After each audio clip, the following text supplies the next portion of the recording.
Te quiero contar algo que le viene muy bien a esta hora del programa y habla sobre lo que estamos viviendo. Ahora volvemos a la realidad, este ratito de realidad que algunos no estamos pasando tan bien, ven, pero también hay que hablar de la realidad. Cuando la realidad decís, y bueno, es lo que toca, uno medio, a mí no me gusta eh, que uno ya está en la resignación. ¿Qué va a ser? Es lo que hay. Detesto esa frase. Porque me parece que nos merece, o sea, vos que laburás todo el día, cada uno que está haciendo, que nos comparten, que está trabajando, que están haciendo lo que tienen que hacer, seguramente merecen y quieren estar mucho mejor.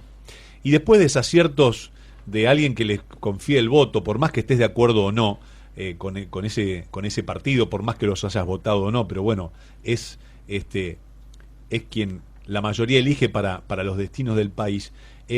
Y tener que llegar a esto y decir, es lo que nos toca, qué va a ser, siempre se puede estar, pero es como un relato de la resignación.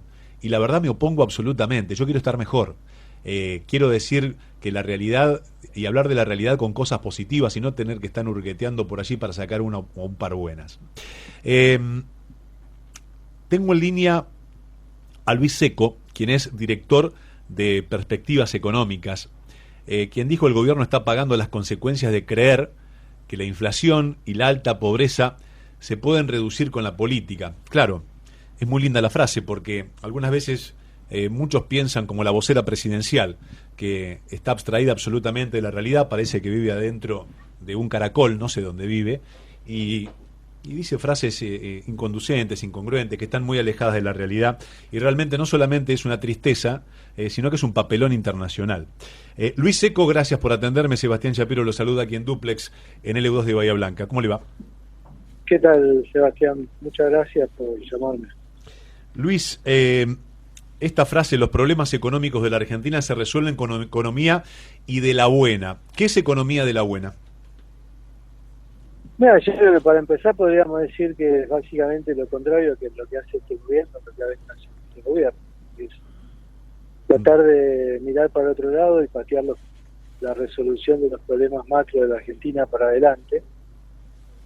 Se intentó hacer por última vez con la asunción de Massa como ministro de Economía, plenipotenciario, diríamos. Pero siempre en este entendimiento de la otra frase que mencionaste, que se cree que la política, buena parte de la clase política argentina cree que los problemas de Argentina son políticos, que si arregla la política se arregla la economía como por arte de magia, y eso estaba quedando bastante claro que no es así. Se puede crear desde el poder condiciones de gobernabilidad, generar un poco de más peso político, digamos, esto que se denomina a veces carne política y demás. Pero si vos no usás esa gobernabilidad para resolver los problemas, dura muy poco. Entonces, yo creo que está bastante claro de que no hay viabilidad política sin viabilidad económica, y para que haya viabilidad económica tenés que arreglar la macro, y arreglar la macro implica tomar decisiones muchas veces antipáticas, porque cuando hubo que hacer lo que había que hacer no se hizo, y ahora es cada vez más difícil. Uh -huh.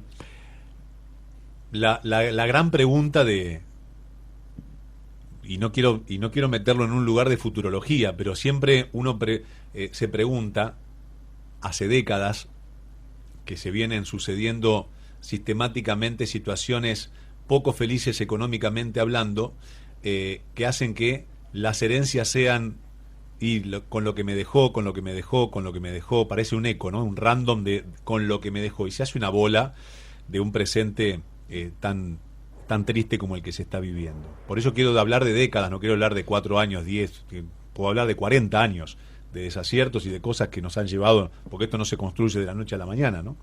Eh, quizás haya un cambio de color y de línea política, y esa designación en manos del pueblo, eso se va a ver después de diciembre, eh, va a tomar la Argentina, se supone, otro rumbo. Ese rumbo que va a tomar la Argentina, en manos de Dios sabe quién, ni Dios lo sabe, no quiere ni saberlo, va a tener 4 años. ¿Para qué? Para acomodar para tratar de hacer algo? Porque me parece algo un lapso tan pequeño para tanta cosa que hay que acomodar. Sí, el próximo gobierno tiene, desde mi punto de vista, como principal desafío no volver a frustrar las expectativas de la mayoría de los argentinos que están esperando un gobierno que sea capaz de lidiar con los problemas, que arranque proponiendo soluciones, no simplemente, como decía vos muy bien, simplemente tratando de identificar el culpable de turno de por qué estamos como estamos.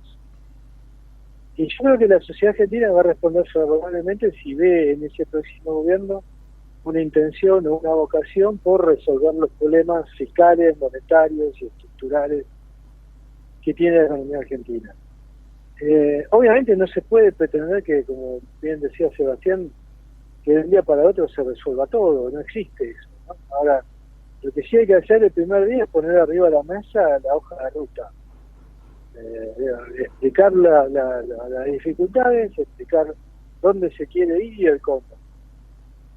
Todo lo que se pueda hacer rápido, se tiene que hacer lo más rápido posible, y luego, digamos, la literatura está llena incluso de otros hacedores de política en otros países que cambiaron sus respectivos países, que te cuentan que usualmente son vistos como programas de shock, ¿no? Y esa misma persona te dice, mira, el shock estuvo en los anuncios, estuvo en poner muy en claro y en blanco y negro del primer día dónde se quería ir, pero la implementación de un programa, sobre todo cuando son programas, como decía vos, complejos, de cambio estructural, integrales, lleva tiempo, no se hace todo en una noche, ¿no? Entonces, a mí me parece que es muy importante que se tenga en cuenta eso, que va a haber que, vamos a tener que ver, para no frustrar expectativas, un gobierno que cuenta lo que quiere hacer y cómo lo va a hacer, y que va implementando y no cesa, no se complace rápidamente con lo poco que pueda haber hecho a poco de andar, sino que tiene que seguir perfeccionando el programa, y eso muchas veces necesita de estar en la gestión y estar arriba de los hechos. No es fácil pensar y resolver todo desde afuera, digamos, y aparte porque un papel siempre resiste cualquier cosa, ¿no? Entonces, en la práctica se habrá que ver, digamos, cómo se puede llevar a hacer una realidad aquello que se desea, y me parece que ahí va a estar la clave de los primeros 100 días de gobierno. Le quiero agregar algo, a ver si coincide. La clave no está también en quien esté sentado como presidente de la nación o tenga la habilidad de crear un sólido consenso con las patas fundamentales, cosa que hoy no lo veo. Déjame de dividir la respuesta en dos. Por un lado, yo creo que el próximo presidente no le tiene que tener miedo al conflicto, ¿no? No, claramente. Porque Cambio es sinónimo obviamente le quiero decir esto a la gente, y esto que dice Luis es un tiro por elevación muy lindo, muy sutil, porque el conflicto lo va a haber, porque seguramente cuando hay ajustes y hay cambios de rumbo, hay partes que van a sufrir muy de cerca y muy de plano y muy rápidamente los embates de poder corregir una economía. Va por ahí, y seguramente quienes los representan van a salir justamente con todo y esgrimir absolutamente todas sus fuerzas para hacerlo. Bueno, y a eso hay que hacerle frente, no hay que tenerle miedo. ¿Está hablando de eso? No hay que tener miedo. Por eso te digo, cambio en tu vida personal, en tu vida laboral, en la vida familiar, de una comunidad y de un país, es siempre sin mínimo de conflicto. No puede haber cambio sin conflicto. La primera cosa es que todos tenemos que estar al tanto de que si queremos cambiar a Argentina tenemos que tolerar cierto grado de conflicto. Obviamente que hay niveles tolerables e intolerables, y muchas veces también tenés que ver de que no se te licúe todo el poder simplemente ante un conflicto interminable, porque no se puede hacer nada de aquello que vos deseas hacer. Entonces ahí viene la lógica esta, que detrás de cualquier programa que puede ser consistente y sólido desde el punto de vista técnico, también se requiere consistencia y solidez desde el punto de vista del consenso y las condiciones necesarias como para poder llevarlo a la práctica. Ujú. Obviamente que ahí, digamos, es donde yo creo que está la principal divisoria de agua, por lo menos en lo que es hoy la oposición, ¿no? Del extremo si de Javier Milei, que dice, bueno, frente al conflicto, la consulta popular, y si aún así el Parlamento no me aprueba lo que yo quiero, lo hago igual, ¿no? Y el otro día decía, lo hago a los garrotazos. Eso me parece un poco, digamos, simplificar las cosas a un extremo, yo te diría casi innecesario, porque la mayoría de los argentinos sabemos que eso no es una vía, no es un camino, Ujú. no es posible. Ya Me parece que que es estamos posible, hablando de, sí, adelante. tampoco me parece que es posible consensuarlo absolutamente todo, ¿no? Porque vos, después de todo, uno tiene sus ideas, sus voluntades, sus objetivos y sus formas o sus creencias respecto de cuál es la mejor manera de alcanzar esos objetivos. Entonces, el tema es la inteligencia política de Argentina, y de aquel que esté a cargo del Ejecutivo va a ser moverse entre estos dos extremos, ¿no? El extremo del riesgo del bloqueo, es decir, hago lo que hago y no me importa si me bloquean, digamos, la capacidad de ejecución, y del otro lado la búsqueda de un consenso como para que se pueda llevar adelante las políticas, pero sin frustrar las expectativas, o sea, sin quedarse cortos, ¿no? Y ese me parece que es el gran dilema que tenemos por delante. La oposición tiene un gran dilema, hablando de grandes dilemas, de quién va a poner como candidato presidencial, o lo que ponga va a tener que remar muy fuerte como para tener un espacio ganado. Nada, yo dialogo bastante con el espacio opositor. Yo creo que hay bastante consenso, digamos, no hay grandes diferencias Ujú. en lo que hay que hacer y en lo que se debería hacer a partir de diciembre de este año. Yo creo que la diferencia está en esto otro que es más táctico, si se quiere, desde el punto de vista político, que es cómo es la mejor manera de encarar ese proceso de cambio. Pero en el contenido yo veo bastante acuerdo, no hay grandes diferencias, obviamente es prematuro entrar en mucho detalle, porque aparte también hay una necesidad de reserva, no te voy a decir nada nuevo, pero buena parte del éxito de un programa de estabilización, de un programa de reforma económica, depende de la sorpresa. Entonces, si andás contando todo con anticipación, después no tenés nada que sorprenda, entonces van a decir, pero esto es todo lo que vas a hacer, digamos, ¿no? Porque lo viste a conocer, e incluso corres el riesgo de que algunas de las cosas no tengan el objetivo buscado, porque ya la mayoría de los agentes económicos tomó decisiones precisamente para frustrar esos efectos. Entonces digo, va a haber un poco de incertidumbre, de dudas y demás, pero yo estoy mucho más confiado que en otras transiciones presidenciales, porque veo mucho consenso en cuanto a lo que hay que hacer, y veo también algo que antes no había, que es mucho trabajo previo, ¿no? Hay muchos especialistas, técnicos, trabajando en muchas cuestiones que se discuten, se intercambian, y eso es bastante más fuerte que lo que pasó en la transición anterior. Y con respecto al oficialismo, ¿están más preocupados que la oposición? Mira, el problema del oficialismo es que no ha dado respuesta en estos últimos 4 años prácticamente a ningún problema de los que se recibieron, ¿no? Y en muchos casos los ha agravado incluso. Entonces es como que yo creo que van a enfrentar un serio problema, van a plantarse a decir, bueno, vamos a hacer tal o cual cosa, o hay que hacer tal o cual cosa, y la pregunta va a ser, ¿por qué no lo hiciste en estos 4 años? Entonces va a surgir de vuelta la herencia, el COVID, de la guerra, la sequía, como las excusas para no haberlo hecho, cuando en realidad todos los argentinos, en nuestros foros más íntimos, sabemos que no se hicieron porque no se quiso hacer, o tal vez porque en algunos casos tal vez no se supo, pero digamos, me parece que la dificultad del oficialismo, más allá de encontrarle un candidato, hoy pasa por cuál va a ser el relato, cuál va a ser la estrategia de campaña para poder sumar voluntades en un contexto en el cual no parece que están en condiciones de hacer una cosa muy diferente de la que han hecho hasta ahora, ¿no? ¿Hay que preocuparse por China? Por ejemplo, ¿Hay que preocuparse por China aquí en la Argentina? Y el rol le- que está tomando no solamente con las relaciones actuales, sino con el territorio ganado, si me permite la expresión.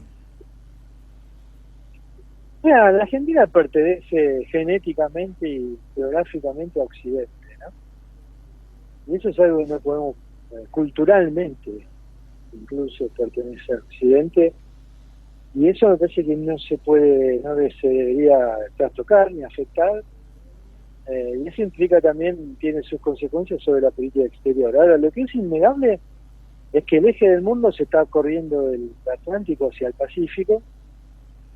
Fuimos un mundo centrado en el Atlántico y ahora estamos corriéndonos a ser un mundo centrado en el Pacífico, y el liderazgo de China en ese mundo más pacífico, digamos, en términos de localización geográfica de los factores de poder económico y de flujos de comercio, no podemos desperdiciarlo. Claro, Argentina no tiene salida al Pacífico, está sobre el Atlántico, y eso es irreversible. Ahora, me parece que la prevalencia de China se va a ir acentuando en los próximos años. Hay muchos desafíos todavía que el Partido Comunista China tiene que resolver, que no se sabe muy bien cómo va a hacerlo, ¿no? Esta creación de clases medias culturalmente integradas y abiertas al mundo que está sucediendo en China va a tener repercusiones políticas y de demanda económicas concretas que habrá que ver cómo se resuelvan. Pero evidentemente me parece que no podemos decir, bueno, nosotros formamos parte de Occidente, nos conviene estar bien con Estados Unidos y no nos importa mucho lo que pasa en el eje pacífico y básicamente con China y el sureste de Asia. Entonces, siempre la política exterior tiene que ser balanceada, y hay cuestiones básicas que yo a veces planteo también, que son una forma muy simple de ver las cosas, pero por ejemplo, me dice, bueno, hay que estar bien con Estados Unidos porque si no, no contamos con el apoyo de fondo. Entonces, hagamos todo lo que quiere Estados Unidos. Dado que Estados Unidos no quiere que haya demasiada colonización tecnológica china, entonces impedimos, digamos, o retrasamos el 5G, porque la empresa que tiene la ventaja competitiva, la ventaja de coste y demás, es una empresa china. Ahora, mientras tanto, nos quedamos sin 5G. En China ya hay 6G. Bueno, entonces digo, me parece que también está en el interés de los argentinos y del bienestar de todos nosotros tener una política exterior que sea equilibrada, pero que tenga siempre como foco el bienestar de los argentinos. Tal cual. Luis, tengo noticias, me encantó la charla, gracias por atenderme, por estos conceptos, para charlar un poquitito sobre el panorama, sobre este panorama que estamos viviendo. Le mando un abrazo muy grande. Hasta pronto. Luis Seco, director de Perspectivas Económicas, hablando sobre un poquitito de la realidad de la República Argentina, desde su punto de vista, el panorama que él ve y también que ha puesto sobre la mesa para que ustedes también lo piensen y vean si coinciden o no.